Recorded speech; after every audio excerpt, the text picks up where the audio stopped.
Unifying Santa Fe. Go ahead. Unifying Santa Fe. This is Valerie Espinosa, and I'm going to bail on all of you, but I just want to say that we started out to be a very large group, and we ended up being a very small, effective group.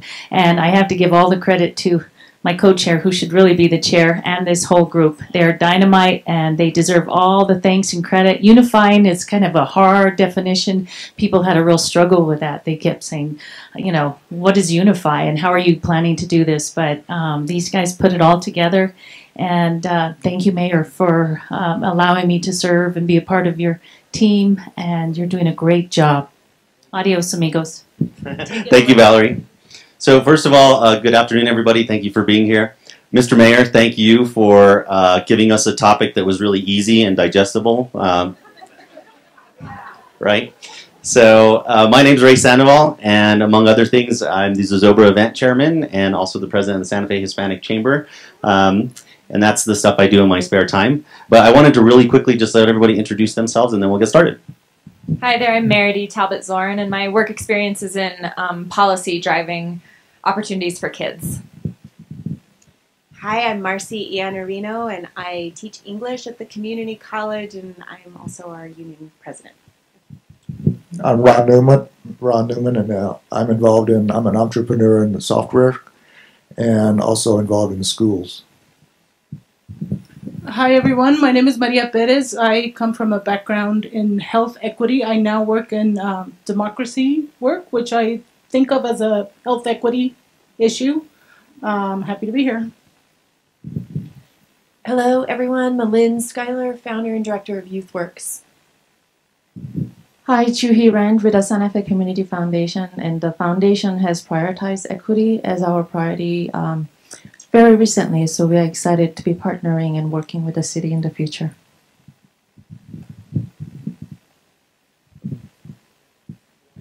Thank you. So one of the things is in my past life, I was actually the state director for the Obama campaign in 2016, and in 2008 I was actually a regional director. And I bring that up because one of the things that they taught us is that in order for you to actually tackle a problem, you actually have to have data. You have to actually know exactly what is going on. So what our committee focused on was a couple of things, was to really give recommendations to the mayor and to the new administration on things that could actually be achieved in the short term, a little bit longer term, and then the long term. But we wanted to make sure that they could both be independent of them. So Mr. Mayor, you have the ability to pick and choose, and that if you chose all three, which we hope you do, that they would work very well together. So we're very happy about that. But I want to say that the first thing that happened is that I went into this thinking that I understood what diversity and equity meant, and I came out really understanding that it's much more difficult and complicated than what that is. And I give my my co-committee folks here a lot of credit for really teaching me, and especially Joey for the work that she did. And what we really understood was that diversity is that you decide who you're going to put in the room, right? You make sure that there's gender and there's certain races and sexual orientations that are represented. But equity really says who are those people that need to be in the room, because you could have all of those different boxes checked off and really not have equity because of the fact that those people, even though they're diverse in those certain areas, they're not diverse in their socioeconomic status and other things, or that there are barriers that prevent them from actually participating. So what, you know, when we looked at committees, what time of day were the committees being held? Does that prevent people from getting there? Are there transportation or food issues that prevented somebody from getting there? And are there educational issues that prevented somebody from actually participating? Do they know what it means to be on a board or a committee in the city? Do they have that education? So, you know, one of the things that we thought would be real smart to do is add a student board member to our Hispanic Chamber. And what we didn't understand is that that high school student had never sat on a board before. And so after sitting there for 3 board meetings and never saying anything, I finally went up to them and they said, we don't understand even the Rogers Rules procedure, so we don't know what to say. And it was really enlightening because I never even thought from that perspective. So, so as we got into this, the first thing that we thought was, just as every resolution or ordinance has a financial impact report, we wanted to create what we call an equity impact report, which would ask staff that as they're putting the financial impact report together, that they actually look at what is this resolution or ordinance demographically doing and what is it doing in terms of geographic location. And that would be a non-binding but information to give council the opportunity to say, okay, have we focused on one area too much, or the lion's share of resources going to a certain group or a certain demographic, and really give them the opportunity to really look at that. I'm going to pass this over to my wonderful YouthWorks partner who helped me with this. But the last thing I'll say about this is the other thing that we looked about, in not only terms of equity, in terms of city government, was actually how groups actually have events. You know, all of us love to be able to have events, and events are close and near dear to my heart. The Kiwanis Club runs the 4th of July for the city. We do Zozobra, and we do the New Year's Eve on the Plaza. Well, I know that a group wanted to start a Day of the Dead, and the problem was that when they went to the city, all of the different things that you need to have, insurance, and how you're going to pay for porta potties and lighting towers and permits and so forth. And so what we'd like to do is to really, rather than go back and really mess with the permitting process and really not treat people equally or fairly, what we want to do is to go back and really look at lodger's tax and make sure that people have the ability to go to lodger's tax to really get that upstart money. And I know that's happened with wine and chili, but we need to look at smaller events that will be really more inclusive to help people have events so that way they can feel like they're represented in our city. So, Mylan, I'm going to hand this over to you. Thanks so much, Ray, for assigning this piece of the discussion to me. Ray and I worked on this just basically over email, but what YouthWorks has been in this town for 17 years, and we have learned how to work very well with the city in many departments. And it's very clear that the city staff are using a tool now called the Financial Impact Report for every contract, for every service, for every program and allocation that's coming out of the city using taxpayer dollars. So they're examining where those dollars come from and where they're going and who they're impacting. So when we talk about equity amongst this team, there's so many hangnails to that kind of a conversation. We thought at least this should start at the city level. So staff know where taxpayer dollars are going. We should be looking at equitable distribution across the city to various demographics, to different geographical placement for how those contracts are, the decisions are made about how those are distributed. And so there's a whole tool that goes with that for staff to use that we're just recommending to the mayor and his transition team to take a look at and adapt. So at least the city can be assured that they're starting the process of equitable distribution in Santa Fe, and we believe the community will follow.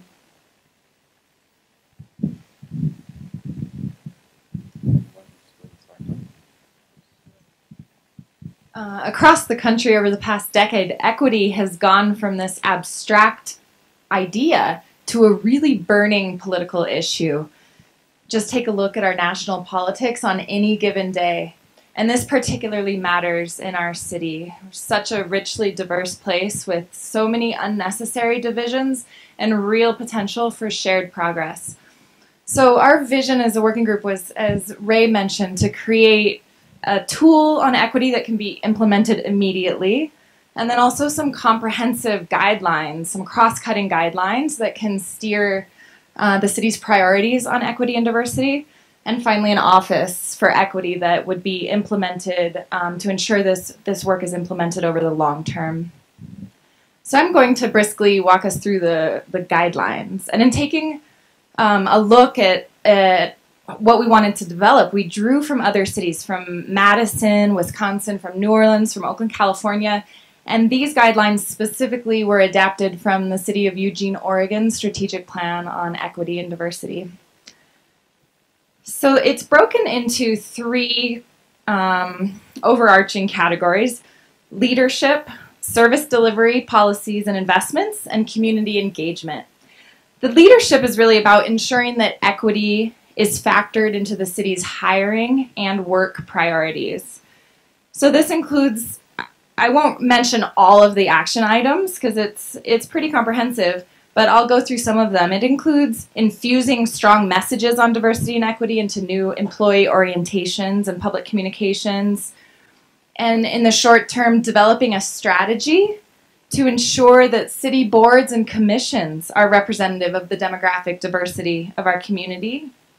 Also in the short term, working with departments, boards, and committees to assign a lead person responsible for integrating and monitoring and advancing equity in their group's work. And then 6 months from now, we're hoping all departments could complete their own plan for integrating equity into their work. And then 12 months from now, that all departments would include diversity and equity indicators in their annual reports. Looking at how do we ensure that the city's services, policies, and investments are accessible, inclusive, and equitable. And again, this is cross-cutting. We had wonderful conversations around language access and housing and youth employment and public education. But for the sake of these guidelines, we're trying to take the bird's eye view here. So we're talking, some of the action items include factoring equity initiatives into the budget and appropriations processes, engaging, we'll start maybe starting with a stakeholder analysis and then engaging stakeholders in affected populations and decisions, policy decisions and investment decisions that will affect their lives. Identifying strategies and targeting resources to address the root causes of inequities. And we've already talked about the impact assessment tool. Reviewing emergency response plans to ensure that the safety of children and elderly and other vulnerable populations are prioritized. And then ensuring that department services have Spanish language and cultural specific knowledge that makes these services more effective. And finally, on community engagement, we looked at how do you incorporate equity into community outreach and public engagement. So the first would be looking at our public engagement and participation guidelines for the city and ensuring that equity is really mainstreamed throughout those. And secondly, developing and implementing an effective and culturally competent public information plan that incorporates equity into the community relations focus. And finally, more specifically, that would include offering free trainings to community members about how the city works and the services it provides. So our hope is that these draft equity guidelines can be used as a discussion guide as you, Mayor Weber, explore how to demonstrate your leadership and your real commitment to equity and diversity in Santa Fe. Ron, you want to add anything to that? Since we are providing a tool to the city, equity impact report, and asking that it be filled out for everything that goes out, there's also a concern that it not become another bureaucratic piece of paper that some functionary is assigned to fill out, and that's the end of it. So we have a training component that's being recommended on a very practical level, experiential, with goals such as learning what the other culture or socioeconomic level thinks about us. What do we think about them? What are the assumptions we're making about others in the community? The kind of things that we really need to internalize in order to make the paper mean anything. For example, a couple of anecdotes. If I try to switch into Spanish and practice my Spanish with my Spanish-speaking friends, they almost always switch back into English. It's either because my Spanish really sucks or because there's social assumptions that are not being said about who knows what. I have homeless friends who you would never know, well-spoken, clean, articulate, but yet we have an assumption that homelessness means a certain thing, that it only means drug problems and calling EMS constantly. There's a whole other demographic that's hidden. So things like, and there's many other examples of how we can internalize unification across all levels and have everybody involved.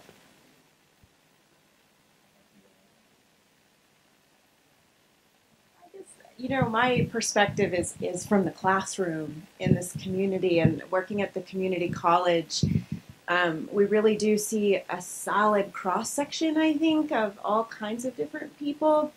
We're often working with folks who they may be coming back to school after retiring and wanting to just dabble around and take a poetry class. But they might also be somebody who is undocumented and they're learning how to speak English. And, you know, that's not just a language thing, it's also a cultural transformation and all kinds of things. So we have to, like, start thinking about who our community is and giving everybody equal access to the tools that they might need to be equally and equitably successful participants in the community. And so we're hoping to get the students involved. I think that we mentioned we might see if we can't get the community college ambassadors involved. Those guys are amazing. They are inspiring and they teach me something every single day. And I think they could do the same for all of us. So something that seemed important to me definitely, and we discussed in this group is, you know, how do we have these tools? Part of the task of this group was to come up with sort of like short-term solutions and short-ish term solutions, but what's the long view, right? Like, how do we institutionalize and operationalize these changes, like this equity tool that departments can use to decide what policies, what programs, what procedures are going to move forward. So this is where, you know, us, as many of the other groups, are proposing the creation of some sort of office, right? The Office of Equity and Inclusion.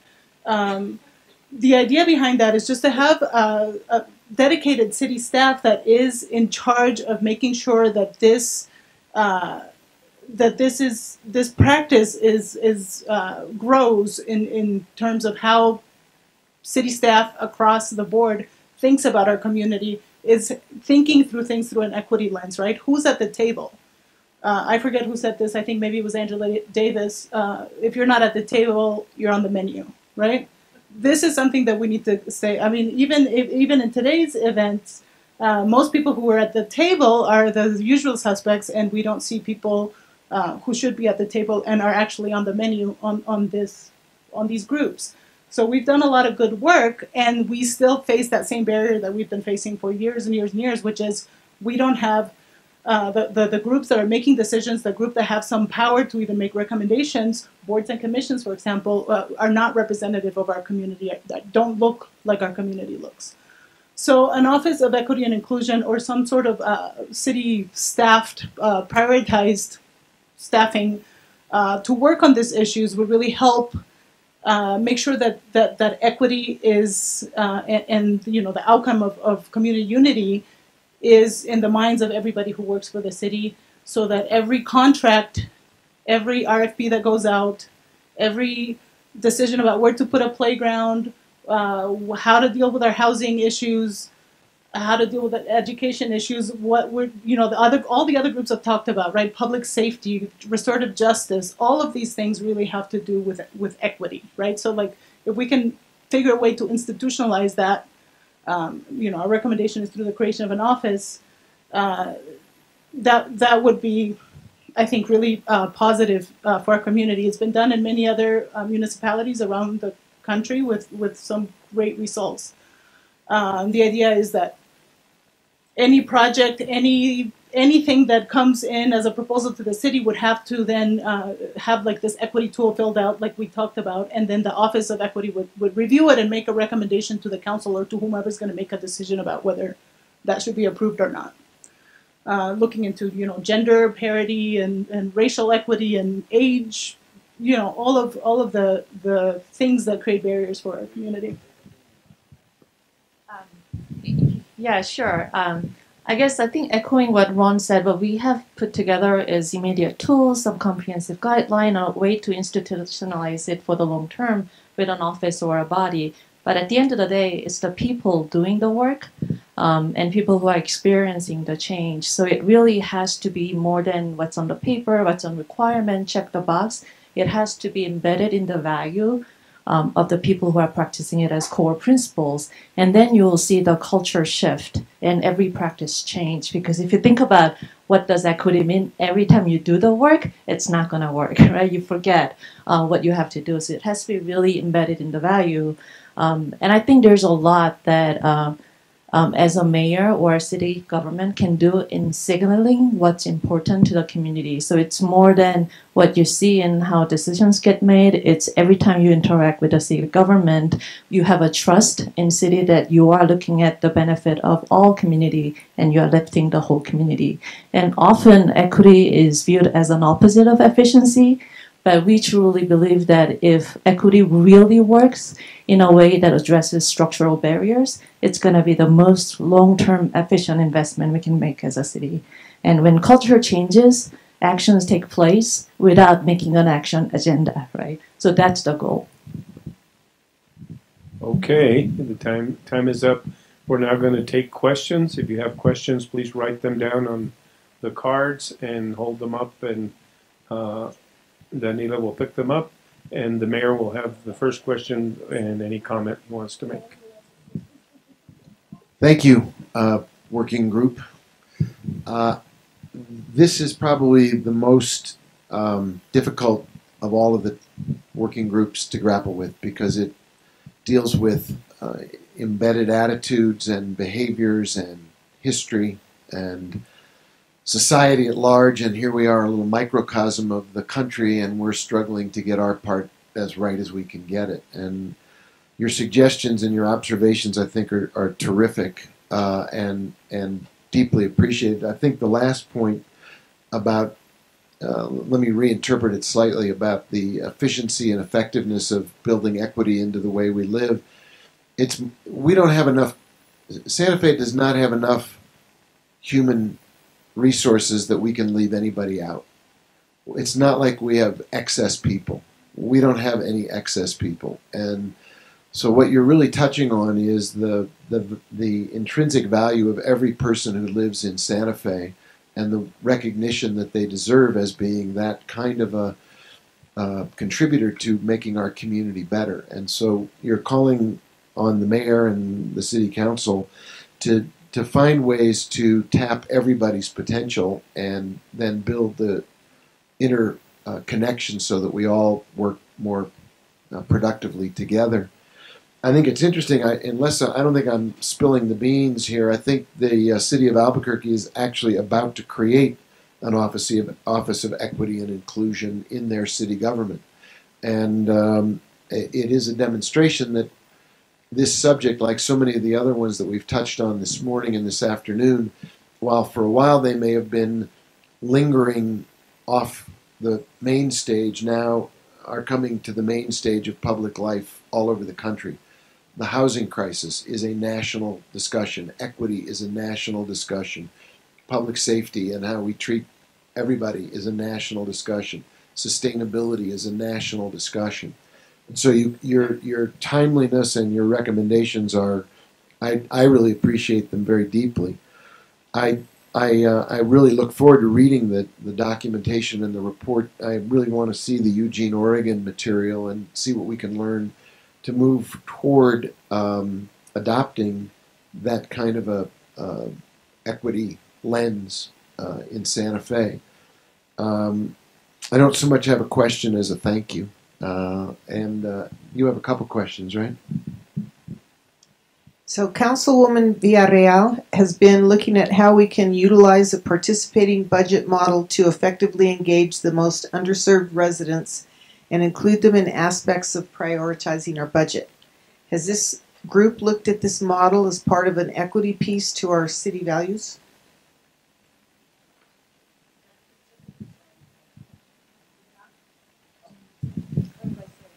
So participatory budgeting, yes. We talked a lot about leadership development in this group in terms of conversations we had about, there's so many openings in boards and commissions and different bodies throughout the city that it's just the same types of people that get tapped to fill those positions. So we really want to change that. And in order to do that, there needs to be a really robust leadership development effort, hopefully in partnership with the city and the nonprofit sector. That would be ideal. And part of that, participatory budgeting is a key tool to building leadership, right? Because it shows people how it works, and it's like dive in and you make it work. Like, how do you want it to look like? This is your discussion. This is your situation. Let's come up with some solutions together. How do we want to spend this money? So I think that is just, like a clear, perfect tool to start working on leadership development for the people that are not represented in our city bodies. And we also talked about some specific examples. It may be hard to do that process for a larger city kind of department budget, but you could carve out a small funding and have mini grants and maybe give it to neighborhood association or a group of youth to make small decisions, $500, $1,000 grant decisions on what matters to them. That's kind of community led. And it can be both an experience in leadership development, but also a really great way to build community. Okay, the next question. Did working group consider applying an equity assessment to all City of Santa Fe contractors and grantees?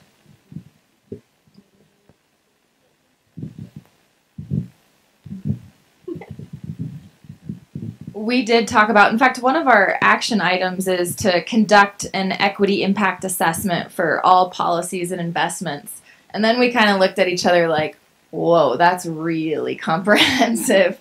So then we were discussing, well, let's put in all new policies and investments. And I think that's where we landed, is that at least moving forward, using this equity impact tool, that we would have a better understanding of who needs to be involved in the conversations, what kind of results those investments are going to have on our community, on who's going to maybe benefit more and who should be benefiting more. And we also included having, one of the action items is a population and stakeholder assessment so that we know who to include in key conversations.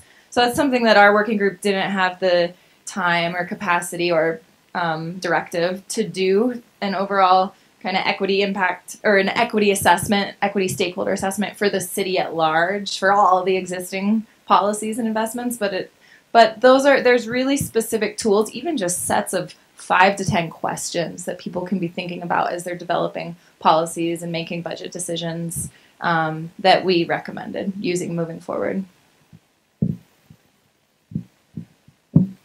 Okay. As the city conducts audits, can auditors receive instructions to test how equitable compliance standards are met?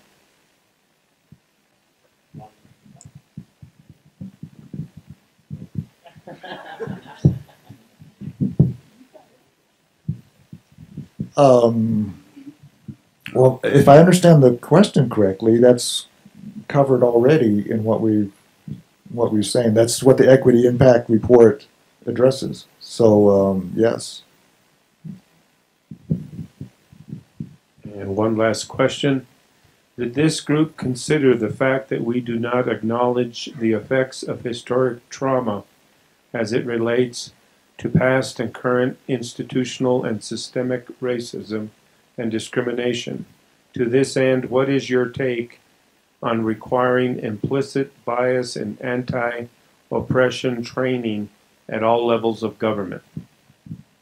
I'll say real quickly, and then maybe somebody else says something. That's what I was trying to communicate, is that we have a training component of this, that we're recommending all city employees or all employees that are dealing with the equity impact report, that they receive this training. And that training is not just bullet points, but actual experiential talking to each other across cultural boundaries and socioeconomic boundaries, and really understanding how the other person sees us and how we see them. So part of this Office of Equity and Inclusion, so the language around the mission that we came up with says, the Office of Equity and Inclusion provides education and technical assistance support to city staff and elected officials, leading to recognition and removal of systemic barriers to make fair and just distribution of resources, access, and opportunity. So that sort of the idea behind it is to have institutionalized training and ongoing conversation so that we can address those historical injustices and start tackling those problems not as a band-aid, but from like a root cause perspective. We're out of questions. So, well, I would just like to, Mr. Mayor, thank you for the opportunity again. I mean, I learned a lot from this. I always thought that being inclusive and diverse was enough, and it's much more complicated than that. And I would like to thank my small but dedicated committee. You guys were amazing. I learned a lot from you, and just in that little time, understanding the difference between diversity and equity really makes a difference on how you see the world, because now you're looking at what those obstacles are for people to truly participate and to have a voice in our community. And so I think we did an outstanding job, and I'm really proud of you guys. Thank you so much.